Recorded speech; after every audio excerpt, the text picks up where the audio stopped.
Shalom family, just here with another word. Just to tell you, if you don't till your land, then somebody else will. If you don't till your land, you are giving the impression that you don't care about what God has given you, and others who are looking, who are watching, will take notice that you don't care about this land, that you are not tending this land, and it will give them the impression that you don't want it, that they have the right to take what rightfully belongs to you if you don't till your land, meaning if you don't do what God has told you to do concerning what he has promised you, then you will cause others who are watching, because they're always watching, to think that you no longer want this, that you have rejected it, and they have the right to occupy your land. They have a right to claim what belongs to you. They have a right to take over what God has given you. If you don't till your land, if you don't till the ground, then somebody else will. And if you're not planting seeds, then somebody else will plant seeds. And what they plant or what you refuse to plant is what will grow in your land that God has given you. Listen with your spiritual ears. What God has promised you. If he promised you a marriage and he told you that man is yours or that woman is yours, if you're not doing the work that God has told you to do concerning your land, then somebody else will. And your refusal to comply is only giving them the impression that you have walked away and they have won, that they can do what they want to do. Your refusal to pray, your refusal to fast, your refusal to do the assignments, your refusal to move how God has told you to do, your refusal to sow righteous seeds is causing counterfeits to do what they want to do concerning your land that God has given you charge over, that he has given you authority over. So you refusing to do what it is concerning your land is allowing others to stay put, because you won't move, you won't speak, you won't go, you won't sow, so you can't grow in the land that God has for you.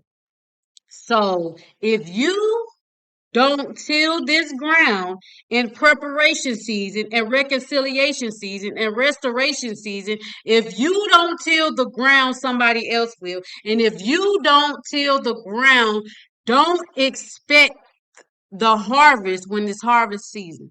Don't expect to yield from a ground that you did not till.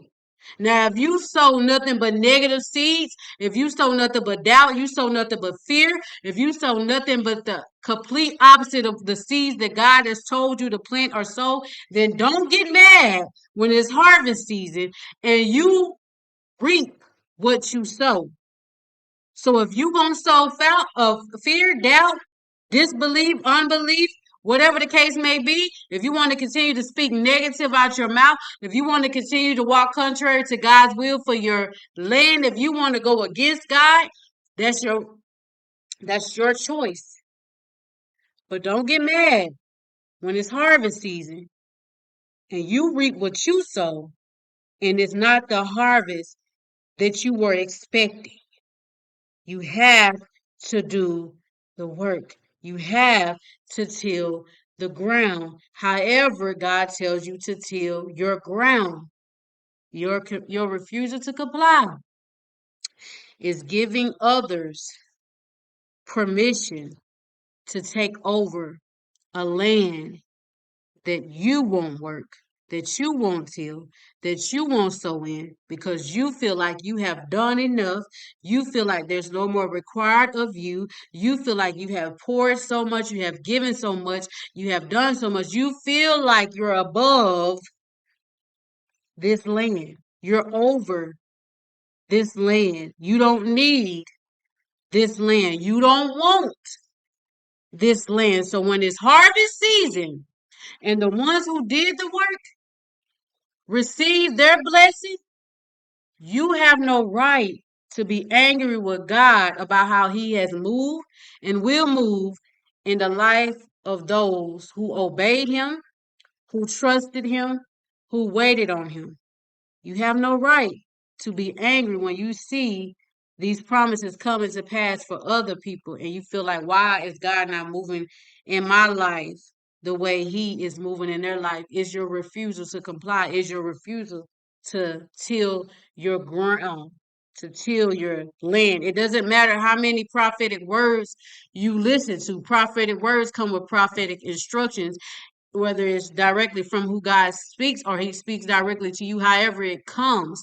If you refuse to take heed to the prophetic instructions that the Father has given you, don't be mad when it does not go the way you want it to go. Don't be mad when you receive exactly what you have sown into your land. You can't blame nobody else, not even God, when he is giving you instructions, but you will sit there and listen to 1,000 prophetic words, but you won't read the word. You will sit there and you will listen to 1,000 prophetic words, but you won't do the assignments. You won't fast the way he tell you to fast. You won't pray.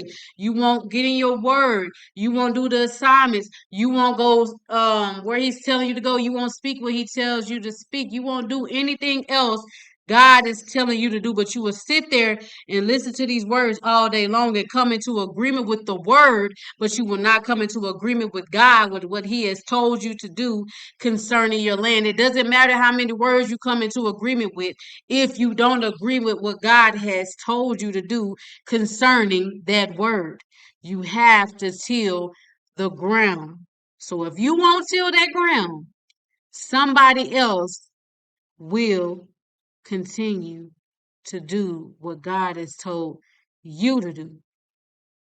That's all I have to say.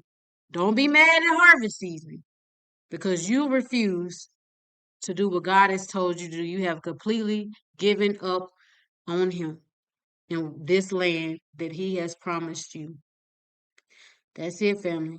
Get back to God. Get back to God. He's been placing this heavy on my spirit today. Get back to where he has told you to do. It's time for you to believe in him again. It's time for you to obey him again. And it's time for you to trust him again. Because many of you don't trust God anymore and you don't believe him. And many people really don't obey God because it shows, it's evidence. And when he speaks, many people don't listen unless they hear blessings, blessings, blessings, blessings. But when it comes with instruction, when it comes with correction, when it comes with direction, nobody wants to hear those things. They only want to hear smooth things, and it shows where your heart is. Get your heart right with God so that he can release everything concerning your land. It's your heart. Is your heart. Is your heart. I'm trying to get you to see today. The Father is trying to get you to see today. It's your heart that is keeping you stuck, that is keeping you in a repeated cycle. So if you won't till your ground, your land, somebody else will continue to. And some of you may say, I don't care, but you will soon. When God grabs a hand of you in his mercy, he has been patient with you. He has shown you mercy by allowing you to still disobey him and disrespect him, and he's still been keeping you. But if he take his hand off of you and he removes that covering and that protection and get you together real quick, you will regret the decisions you are making. So do it. Fix it now before it's too late. Fix your heart. Till your ground. Shalom.